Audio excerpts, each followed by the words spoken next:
पूर्णिमा व्रत कथा। द्वापर युग में एक समय की बात है कि यशोदा जी ने भगवान श्री कृष्ण से कहा, हे कृष्णा, तुम सारे संसार के उत्पन्न करता, पोषण और उसके संहार करता हो।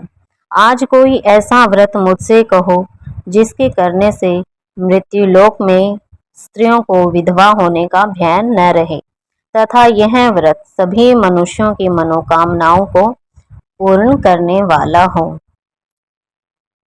भगवान श्री कृष्ण कहने लगे, हे माता, तुमने अति सुंदर प्रसन्न किया है। मैं तुमसे ऐसे ही व्रत का सविस्तार कहता हूँ। सौभाग्य की प्राप्ति के लिए स्त्रियों को 32 पूर्णिमाओं का व्रत करना चाहिए। इस व्रत को करने से स्त्रियों को सौभाग्य संपत्ति मिलती है। यह व्रत अचल सौभाग्य को देने वाला है और भगवान शंकर के प्रति मनुष्य मात्र की भक्ति को बढ़ाने वाला है। यशोदा जी कहने लगी, हे कृष्ण, सर्वप्रथम इस व्रत को मृत्युलोक में किसने किया था? इसके विषय विस्तार पूर्वक मुझसे कहो। भगवान श्री कृष्ण जी कहने लगे कि इस भूमंडल पर एक अत्यंत प्रसिद्ध राजा चंद्रहास से पालित अनेक प्रकार के रत्नों से परिपूर्ण कार्तिका नाम की एक नगरी थी। वहां धनेश्वर नाम का एक ब्राह्मण रहता था और इसकी स्त्री अति सुशील रूपवती थी। दोनों ही उस नगरी में बड़े प्रेम से साथ रहते थे। घर में धन धान्य आदि की कोई कमी नहीं थी। उनको एक बहुत बड़ा दुख था कि उनको कोई संतान नहीं थी, जिस वजह से वह बहुत दुखी रहते थे। एक दिन एक बड़ा तपस्वी योगी उस नगरी में आया। वह योगी बाकी सभी घरों से भिक्षा मांगकर भोजन किया करता था, लेकिन उस ब्राह्मण के घर से भिक्षा नहीं मांगा करता था। एक दिन योगी गंगा किनारे भिक्षा मांगकर प्रेम पूर्वक खा रहा था। धनेश्वर ने योगी को यह सब करते देख लिया। इस पर धनेश्वर यह सब देखता रहा। सब कार्य किसी प्रकार से देखने के बाद उन्होंने अपनी भिक्षा अनादर से दुखी होकर धनेश्वर योगी से बोले और कहा कि आप सभी घरों से भिक्षा लेते हैं, परंतु मेरे घर की भिक्षा कभी भी नहीं लेते। इसका क्या कारण है? योगी कहने लगा कि आपके धर्म हमें इस बात की आज्ञा नहीं देता है, क्योंकि अभी आप गृहस्थ जीवन में एक सुख से वंचित हैं। आपके घर संतान होने पर मैं आपके घर से भिक्षा अवश्य स्वीकार कर लूंगा। उन्होंने कहा कि जिसे संतान नहीं है, उसके घर से भिक्षा लेने से मेरे भी पतित हो जाने का भय है। धनेश्वर यह बात सुनकर बहुत दुखी हुआ और हाथ जोड़कर योगी के पैरों में गिर पड़ा तथा दुखी मन से कहने लगा कि आप मुझे संतान प्राप्ति के उपाय बताएं। आप सर्वज्ञ हैं, मुझ पर अवश्य ही कृपा कीजिए। धन की मेरे घर में कोई कमी नहीं है, लेकिन मैं संतान न होने के कारण अत्यंत दुखी हूँ। आप मेरे इस दुख का हरण कीजिए। यह सुनकर योगी कहने लगे, तुम चंडी की आराधना करो। घर पहुंचकर उन्होंने यह सारी बात अपनी पत्नी को बताई और खुद वन में चला गया। वन में पहुंचकर उसने मां चंडी की आराधना शुरू की और उपवास भी शुरू किया। चंडी ने 16 दिन उसको स्वप्न में दर्शन दिए और कहा, हे धनेश्वर, जा तेरी पुत्र होगा, लेकिन उसकी आयु सिर्फ 16 वर्ष होगी। 16 वर्ष की आयु में उसकी मृत्यु हो जाएगी। अगर तुम दोनों स्त्री और पुरुष 32 पूर्णिमाओं का व्रत करोगे तो यह दीर्घायु हो जाएगा। जितनी तुम्हारी सामर्थ्य हो उतने आँचे के दिए जलाकर भगवान शिव का पूजन करना, लेकिन पूर्णमासी 32 ही होने चाहिए। सुबह होते ही तुम्हें इस स्थान के पास एक आम का पेड़ दिखाई देगा। उस पर चढ़कर एक फल तोड़कर अपने घर चले जाना और अपने स्त्री को इस बारे में बताना। सुबह स्नान होने के बाद वह स्वच्छ वस्त्र पहनकर भगवान शंकर जी का ध्यान करके उस फल को खा ले। तब भगवान शंकर की कृपा से उसको गर्भ हो जाएगा। जब ब्राह्मण सुबह उठा तो उसने उस स्थान पर आम का पेड़ दिखाई दिया। वह उसे तोड़ने चढ़ा, लेकिन वह उस पेड़ पर चढ़ ही नहीं पा रहा था। यह देखकर उसे बड़ी चिंता हुई, जिससे उसने भगवान गणेश जी की उपासना की और कहा, हे दयानिधि, अपने भक्तों के विघ्नों का नाश करने वाले, उनके मंगल कार्य को करने वाले, दुष्टों का नाश करने वाले, रिद्धि सिद्धि देने वाले, आप मुझे इतना बल दें कि मैं अपनी मनोकामना पूरी कर सकूं। इसके बाद वह पेड़ से फल तोड़कर अपनी पत्नी के पास पहुंचा। उसकी पत्नी ने अपने पति के कहे अनुसार इस फल को खा लिया और वह गर्भवती हो गई। देवी की कृपा से उसे बहुत सुंदर पुत्र पैदा हुआ। उसका नाम उन्होंने देवीदास रखा। ये सब से वे बहुत प्रसन्न थे, लेकिन माता पिता के हर्ष और शोक के साथ वह बाल बढ़ने लगा।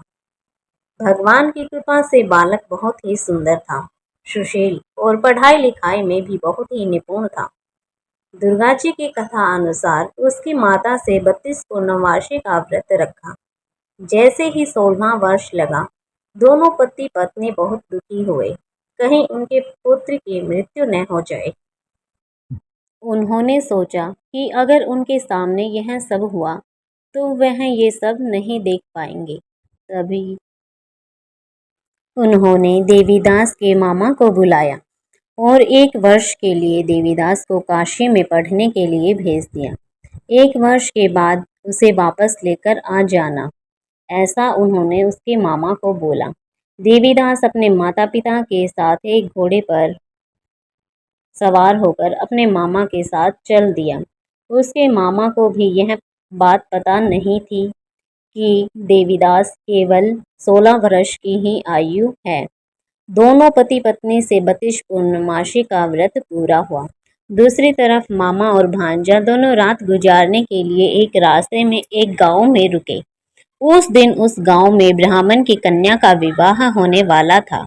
जिस धर्मशाला में वर और बारात के बाकी लोग रुके हुए थे, उसी धर्मशाला में देवीदास और उसके मामा ठहर गए। उधर कन्या को तेल आदि चढ़ने के बाद जब लगन का समय आया तो वर की तबीयत अचानक से खराब हो गई। वर के पिता ने अपने परिवार वालों से विचार विमर्श करके कहा कि यह देवीदास मेरे पुत्र जैसा ही है, मैं इसके साथ लगन करा दूं और उसके बाद में बाकी सारे काम मेरे बेटे के साथ पूरे हो जाएंगे। ऐसा कहने के बाद वर के पिता देवीदास को मांगने के लिए उसके मामा के पास गए और उन्हें सारी बात बतलाई। मामा ने कहा कि कन्यादान में जो कुछ भी मिलेगा वो तुम हमें दे देना। वर के पिता ने बात स्वीकार कर ली।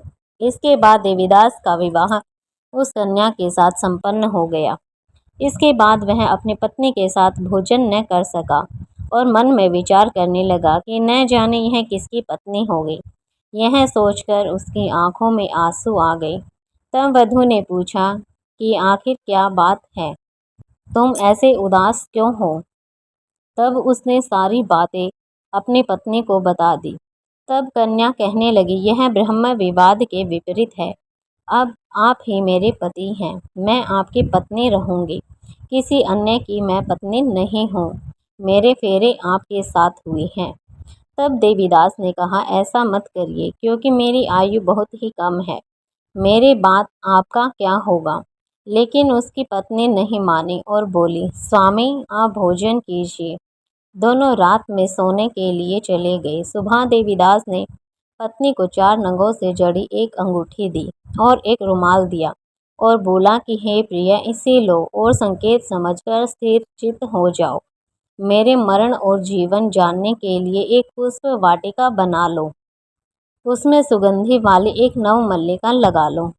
उसको प्रतिदिन जल से सींचा करो और आनंद के साथ खेलो कूदो। इस पर जिस समय और जिस दिन मेरा प्राणांत होगा, उस दिन यह फूल सूख जाएंगे। जब यह फिर से हरे हो जाएं, तो जान लेना कि मैं जीवित हूँ। यह समझाकर वह वहाँ से चला गया। इसके बाद जब वर और बाकी बाराती मंडप में आए, तो कन्या ने उसे देखकर कहा कि यह मेरे पति नहीं हैं। मेरे पति तो वह हैं जिनके साथ रात में मेरा वाद विवाद हुआ है। इसके साथ मेरा विवाह नहीं हुआ है। अगर यह वह हैं तो बताए कि मैंने इसको क्या दिया है। साथ ही कन्यादान के समय को आभूषण मिले उन्हें दिखाए। कन्या की ये सारी बातें सुनकर वह कहने लगा कि मैं यह सब नहीं जानता। इसके बाद सारी बारात भी अपमानित होकर वहाँ से वापस लौट गई। यह सब देखकर सब के सब वहाँ से चले गए। भगवान श्री कृष्ण बोले, हे माता, इस प्रकार देवीदास काशी चला गया। कुछ समय पश्चात जब दिन बीत गए, तो एक सर्प उसको डसने के लिए वहाँ आया, लेकिन वह उसको काट नहीं पाया, क्योंकि उसकी माता ने पहले ही 32 पूर्णमासियों का व्रत पूरे कर लिए थे। इसके बाद खुद काल वहाँ पहुँचा। भगवान की कृपा से तभी वहाँ माता पार्वती और भगवान गणेश जी आ गए। देवीदास को मूर्छित दशा में देखकर माता पार्वती ने भगवान शिव से प्रार्थना की कि हे महाराज, इस बालक ने माता ने पहले ही 32 पूर्णमासी के व्रत पूरे कर लिए हैं, आप इसको प्राणदान दें। भगवान शिव ने माता पार्वती के कहने पर उसे प्राणदान दे दिया। उधर उसकी पत्नी उसके काल की प्रतीक्षा कर रही थी। उसकी पत्नी ने जाकर देखा तो पुष्प और पत्र दोनों ही नहीं हैं, तो उसको बहुत आश्चर्य हुआ। और जब उसने देखा कि पुष्प वाटिका फिर से हरी भरी हो गई है, तो वह समझ गई कि उसका पति जिंदा हो गया है।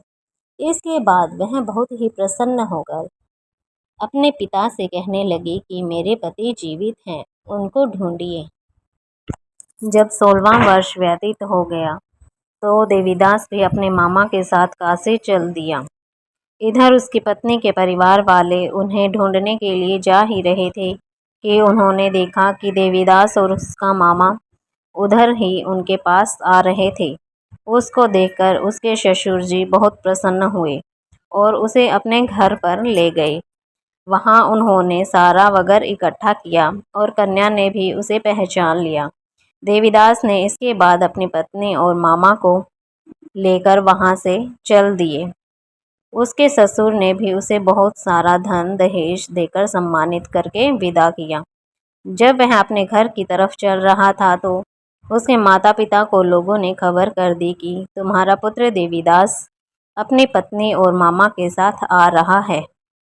ऐसा समाचार सुनकर पहले तो उन्हें विश्वास नहीं हुआ, लेकिन जब देवीदास आया और उसने अपने माता पिता के पैर छुए, तो देवीदास के माता पिता ने उनका माथा चूमा और दोनों को अपने सीने से लगा लिया।